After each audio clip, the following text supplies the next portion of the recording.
எல்லாருக்கும் வணக்கங்க.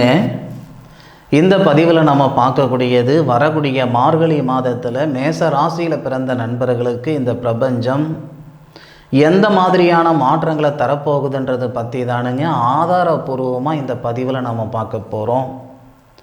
மார்கழி மாதம் 1ஆம் தேதி சோமவாரம் சொல்லக்கூடிய திங்கட்கிழமை அதிகாலை திருவாதிரை நட்சத்திரம் சிவபெருமான் அவதரித்த நட்சத்திரம்னு சொல்லக்கூடிய திருவாதிரை நட்சத்திரம் முதல் பாதத்தில் மிதுன ராசியில் தனுசு லக்னத்தில் தானங்க இந்த மாதம் பிறக்கப்படுது. அப்படி பிறக்கப்படக்கூடிய மார்கழி மாதம் மேஷராசி நண்பர்களுக்கு மாற்றங்கள் தரக்கூடிய தருணமா, மாற்றங்கள் வருமா வராதான்றது பற்றி தானுங்க ஆதாரபூர்வமாக இந்த பதிவில் நம்ம பார்க்க போகிறோம். அதுபோக நம்ம யூடியூப் சேனலில் 10 நாள் ஆகுதுங்க நம்ம வீடியோ அப்லோட் பண்ணி. 10 நாளுக்கு அப்புறம் இந்த வீடியோ தான் நம்ம அப்லோட் பண்ண போகிறோம். நான் நிறைய பதிவில் சொல்லியிருந்தேனுங்க. ஒரு 3 மாதத்துக்கு முன்னுக்கு ஒரு சர்ஜரி ஒன்று நடந்தது அப்படின்ட்டு எனக்கு அந்த ஒரு சூழலில் ஒரு 10 நாள் மீண்டும் ஒரு பதிவே நம்ம கொடுக்க முடியாத ஒரு சூழலில் இருந்துட்டேன். மேஷ ராசியாதிபதி செவ்வாய் மேஷ ராசிக்கு 4வது பாவகன் சொல்லக்கூடிய சுபஸ்தானத்தில் சனி பகவானுடைய சாரம் வாங்கி சனி பகவானை பார்க்கக்கூடிய தருணத்தில் தான் இந்த மாதம் பிறக்கப்படுது. அற்புதமான பரிவர்த்தனை. மேஷ ராசியாதிபதி செவ்வாய் சுபஸ்தானம் சொல்லக்கூடிய 4வது பாவகத்தில் நீச்ச நிலையில் இருந்தாலும் சனி பகவானுடைய சாரம் சனி பகவானை பார்க்கக்கூடிய தருணம். செவ்வாய் 8வது பார்வையாக சனி பகவானை பார்க்குறாரு.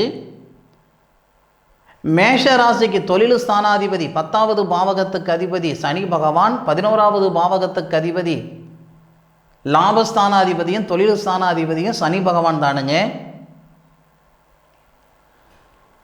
சதயம் நட்சத்திரம் 4வது பாதத்தில் இருந்து உங்களுடைய ராசியான மேஷ ராசியை சனி பகவான் பார்க்குறாரு.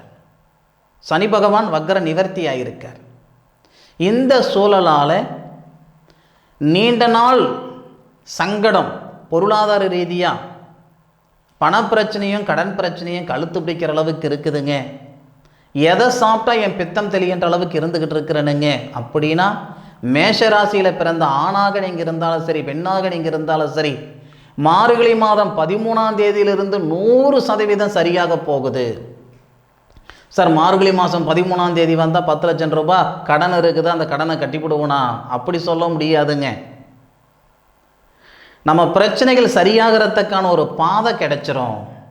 10 லட்சம் ரூபாய் நமக்கு கடன் இருந்தாலும் ஒரே நாளில் 10 லட்சம் ரூபாய் கடனை கட்டிட முடியாதுங்க.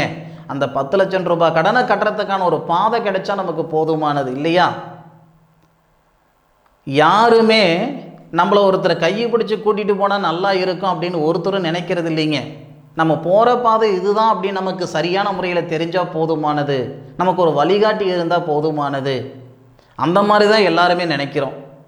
அப்போ இந்த பிரபஞ்சம் மேஷராசி நண்பர்களுக்கு வரக்கூடிய மார்கழி மாதம் 13ஆம் தேதியிலிருந்து நல்ல அற்புதமான அனுகூலத்தை தரப்போகுதுங்க. உங்கள் உழைப்புக்கு தகுந்த உயர்வு, வாழ்க்கைக்கேற்ற வளர்ச்சி, உங்கள் எண்ணங்கள் சிந்தனைகளுக்கு ஏற்ப நல்ல அனுகூலங்கள் மேஷராசி நண்பர்களுக்கு மார்கழி 13ஆம் தேதிக்கு மேற்கொண்டு கிடைக்கும். இதில் மாற்று கருத்து இல்லை. அதுபோக மேஷ ராசியாதிபதி செவ்வாய் 4வது பாவகத்தில் பயிற்சி இல்லாமல் அவர் தனிச்சு தான் இருக்க போகிறாரு மாதம் முழுவதும். அப்போது மார்கழி மாதம் முழுவதுமே நம்ம ராசியாதிபதி சுபஸ்தானத்தில் தான் இருக்க போகிறாரு. அப்படி இருக்கக்கூடிய ஒரு சூழலால் ஒரு சில நண்பர்களுக்கு மண்மனை யோகம் ஏற்படும். 2 வருஷமா 3 வருஷமா ஒரு இடம் வாங்கணுங்க, வீடு கட்டணுங்க, இல்லை இருக்கிற இடத்த நான் புதுப்பிக்கணுங்க, இருக்கிற வீடு வாசலை புதுப்பிக்கணுங்க, இந்த மாதிரி எண்ணம் இருக்குதுங்க. எங்கெங்கே மனக்கோட்டை தானுங்க நான் கட்டுறேன், நெசத்தில் கோட்டை கட்ட முடியல அப்படின்னு சங்கடப்பட்டு இருக்கிற மேசராசியில் பிறந்தவங்களாக நீங்கள் இருந்தால் வர்ற மார்கழி மாதம் 13 தேதிக்கு மேற்கொண்டு 100% இந்த பிரபஞ்சம் நல்ல அனுகூலங்கள் தரப்போகுது. அதில் மாற்று கருத்து இல்லை. அதை விட முக்கியமான விஷயம் என்னன்னா, இந்த நிமிஷம் வரைக்கும் மேஷராசியில் பிறந்த நீங்கள் எப்படி இருந்தீங்க, எப்படி இருக்கிறீங்கன்னா, மாடு பால் கறக்கிறதுக்கும் பக்கத்தில் படுத்துக்கிட்டு பூனை குடிக்கிறதுக்கும் சரியாக இருக்குது, அதாவது சம்பாதிக்கிறதுக்கும் சாப்பிட்றதுக்கும் சரியாக இருக்குதுங்க. பறக்க பறக்க பாடுபடுறனே தவிர பாட்டுக்கு தகுந்த பலன் இல்லைங்க. இந்த மாதிரி மன அழுத்தத்தில் இருக்கக்கூடியவங்க தான் மெஜாரிட்டியாக இருக்கிறீங்க, அதிகமாக இருக்கிறீங்க. அப்போ வரக்கூடிய மார்கழி மாதத்தில் 100% மாற்றங்கள் நிறைந்த ஒரு மாதம் இந்த மேஷராசி நண்பர்களுக்கு. மேஷராசிக்கு 2வது பாவகத்துக்கு அதிபதி தனஸ்தானாதிபதி நம்ம சொல்லுவோம், உடல் ஸ்தானாதிபதினு சொல்லுவோம், படிப்பு ஸ்தானாதிபதினு நம்ம சொல்லுவோம். யார்? சுக்கிரனை. சுக்கிரன் மேஷராசிக்கு 10வது பாவகன் சொல்லக்கூடிய தொழில் ஸ்தானத்தில் திருவோணம் நட்சத்திரத்தில் ஒரு கிரகம் எந்த இடத்துல இருக்கிறாருன்றதை விட யாருடைய சாரம் வாங்குறார், யாருடைய காலில் நிற்கிறாருன்றது தானுங்க முக்கியம். சாரம் அறிந்து தான் சாஸ்திரம் சொல்லணும், நம்ம நினச்சபடி சொல்லிட முடியாதுங்க. அப்போது ஒரு கிரகம் இருக்கக்கூடிய இடத்த அறிஞ்சு தான் நம்ம பலன் சொல்லணும். தனஸ்தானாதிபதினு சொல்லக்கூடிய சுக்கிர பகவான் மேஷராசிக்கு 10வது பாவகன் சொல்லக்கூடிய ஜீவனஸ்தானம் தொழில் ஸ்தானத்தில் விஷ்ணு பகவான் அவதரித்த நட்சத்திரம்னு சொல்லக்கூடிய திருவோணம் நட்சத்திரத்தில் சுக்கிர பகவான் இருக்கார். மேஷராசியில் பிறந்தவங்க திருச்சியில் இருக்கக்கூடிய ஸ்ரீரங்கம் திருத்தலத்துக்கு போயிட்டு வர்றது ரொம்ப ரொம்ப நல்லது. 13 தேதிக்குள்ளார, மார்கழி 1ஆம் தேதியிலிருந்து மார்கழி 13 தேதிக்குள்ளார சுக்கிர பகவான் திருவோணம் நட்சத்திரத்தில் விஷ்ணு பகவான் அவதரித்த நட்சத்திரம் சொல்லக்கூடிய திருவோணம் நட்சத்திரத்தில் அவர் பயிற்சியில் இருக்கும் பொழுது ஸ்ரீரங்கம் போயிட்டு வர்றது 100% நல்லது. மேஷராசியில் பிறந்தவங்களுக்கு மன வாழ்க்கை நல்ல விதமாக அமையலைங்க, அமைஞ்ச வாழ்க்கை பிரச்சனைகள் இருக்குதுங்க, பிரிவினைகள் இருக்குதுங்க, இல்லை மன வாழ்க்கையே அமையாமல் இருக்குதுங்க, திருமணத்தில் 1000 சங்கடங்கள் இருக்குதுங்க. நாகதோஷம் கிடையாது, தாரதோஷம் கிடையாது, செவ்வாய் தோஷம் கிடையாது, எந்த தோஷம் இல்லை, ஆனாலும் திருமண தடை இருக்குதுங்க.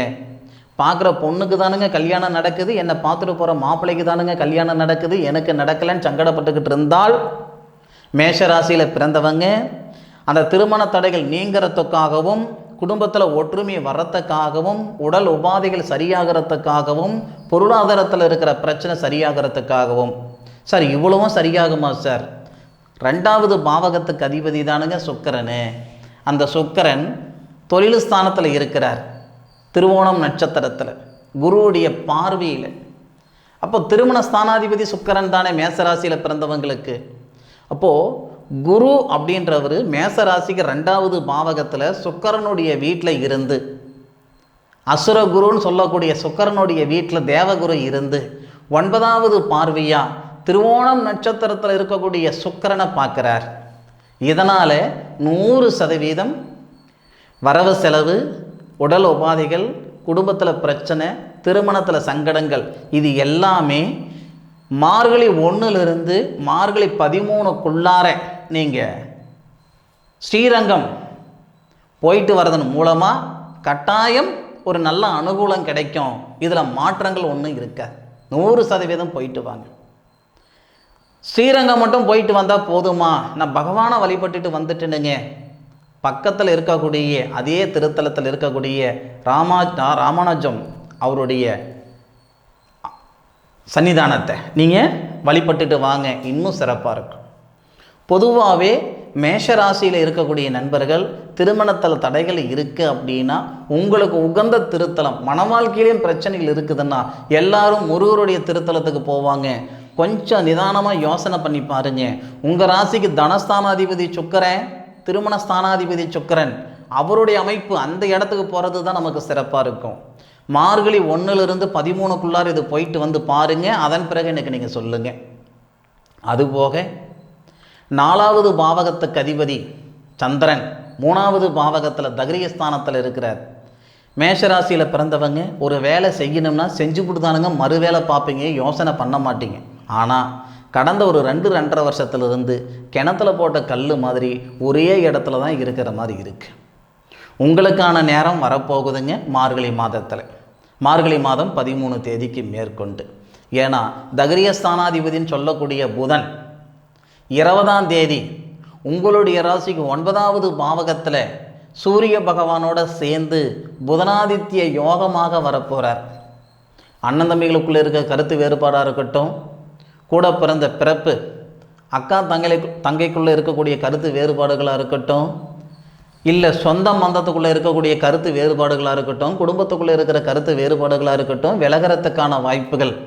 நான் வேலை செய்கிற இடத்துல நான் என்னதான் நல்ல விதமாக செய்தாலும் எனக்கு நல்ல பேர் இல்லைங்க, யாரோ பிழைக்கிறதுக்கு நான் கஷ்டப்பட்டுருக்கிறேனுங்க, மற்றவங்க 6 மணி நேரம் செய்கிற வேலையை நான் 10 மணி நேரம் செய்கிறேனுங்க, ஆனால் அவங்களுக்கும் 10,000 ரூபாய் தான் சம்பளம், எனக்கும் 10,000 ரூபாய் தான் சம்பளம், ஆனால் வேலை மட்டும் நான் 10 மணி நேரம் செய்கிறேனுங்க, அவங்க 4 மணி நேரம் செய்கிறாங்க, 5 மணி நேரம் செய்கிறாங்க, அவங்க 5 மணி நேரம் 4 மணி நேரம் செய்கிற வேலையை நான் 10 மணி நேரம் செய்கிறேனுங்க, ஆனாலும் அதே மாதிரியான சம்பளம் தானுங்க கொடுத்துக்கிட்டு இருக்கிறாங்க.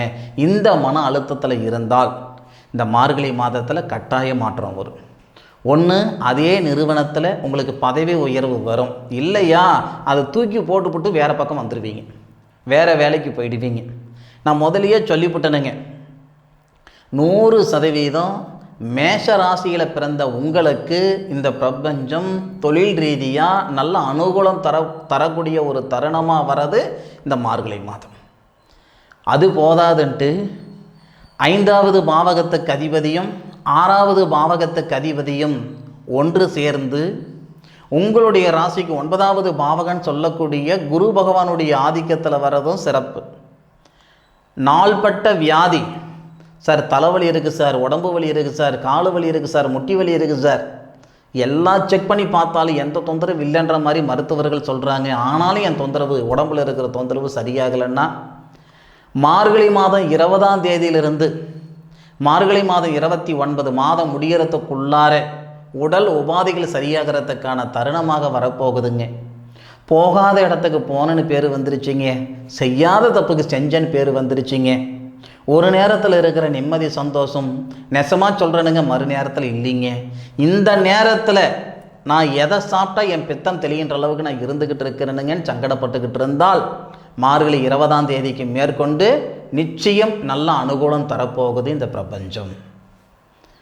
அதுபோக 8வது பாவகத்துக்கு அதிபதியும் உங்களுடைய ராசியாதிபதியும் செவ்வாய் 4வது பாவகத்தில் யாருடைய பார்வையும் இல்லாமல் சுக்கிர பகவானுடைய பார்வைப்படுது, அது வேறு விஷயம்.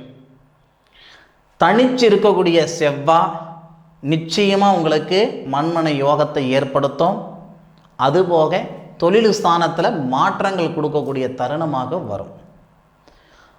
எது எப்படி இருந்தாலும் இப்போ சனி பகவானை எடுத்துக்கிட்டாலும் உங்களுடைய ராசியை பார்க்குறாரு. சனி பகவான் உங்கள் ராசிக்கு 12வது பாவகத்தில் இருக்கக்கூடிய ராகுடைய சாரம் வாங்கியிருக்காரு சனி பகவான். சனி பகவான் ராகு சாரம் வாங்கியிருக்கிறாருன்னா ராகு சனி பகவானுடைய சாரம். சனியும் ராகுவும் நட்சத்திர பரிவர்த்தனை. இது எல்லா அமைப்புகளும் நம்ம கூட்டி கழித்து பார்க்கும் பொழுது மேஷராசி நண்பர்களுக்கு மார்கழி மாதம் உண்மையிலேயே மாற்றங்கள் நிறைந்த ஒரு மாதம்தான். இதில் நம்ம மறுப்பு சொல்கிறதுக்கெல்லாம் ஒன்றுமே கிடையாதுங்க. நிச்சயம் மாற்றங்கள் வருங்க. அனுபவித்து சொல்லுங்க. ஆராய்ச்சி நான் சொல்லியிருக்கேன், நான் எந்த அளவுக்கு ஆராய்ஞ்சிருக்கிறேன்றது நீங்கள் அனுபவித்து சொல்லுங்கள். ஏட்டு சுரக்காய் கறிக்கு உதவாதுன்னு சொல்லுவாங்க பெரியவங்க, உண்மைதானுங்க. நம்ம வாய் வார்த்தையில் சொல்கிறதுக்கும் நடந்ததுக்கப்புறம் நீங்கள் அனுபவித்து சொல்கிறதுக்கும் வித்தியாசம் இருக்குதுங்க. அதனால் மார்கழி மாதம், இந்த மார்கழி மாதம் முழுவதும் மேஷராசி நண்பர்களுக்கு என்ன நடந்தது என்ன நடக்கலைன்றது நீங்கள் அனுபவித்து மாதம் இறுதியில் கமெண்ட்டில் சொல்லுங்கள். நிச்சயமாக 100% ஏதாவது ஒரு வகையில் உங்களுக்கு ஒரு சாதகமான ஒரு பாதையை நான் காட்டணுன்ற ஆதங்கத்தில் தானுங்க நம்ம யூடியூப் சேனலில் தொடர்ந்து நம்ம ஜோதிட பதிவுகள், மாத பலன்கள், வருட பலன்கள் நம்ம கொடுத்துக்கிட்டு இருக்கோம்.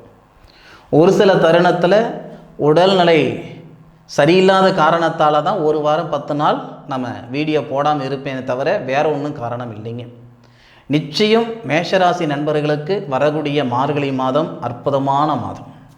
இந்த பதிவு நிச்சயமாக மேஷராசி நண்பர்களுக்கு பயனுள்ளதாக இருக்கும் அப்படின்னு நான் மனசார நம்புகிறேன். மீண்டும் அடுத்த ஒரு அற்புதமான தருணத்தில் உங்கள் அனைவரையும் சந்திக்கும் வரை உங்களிடமிருந்து விடைபெறுவது உங்கள் வீட்டு ஜோதிட நண்பனான காளிதாஸ் மணிகண்டன். திருச்சிற்றம்பலம். வாழ்க வையகம், வாழ்க வளமுடன்.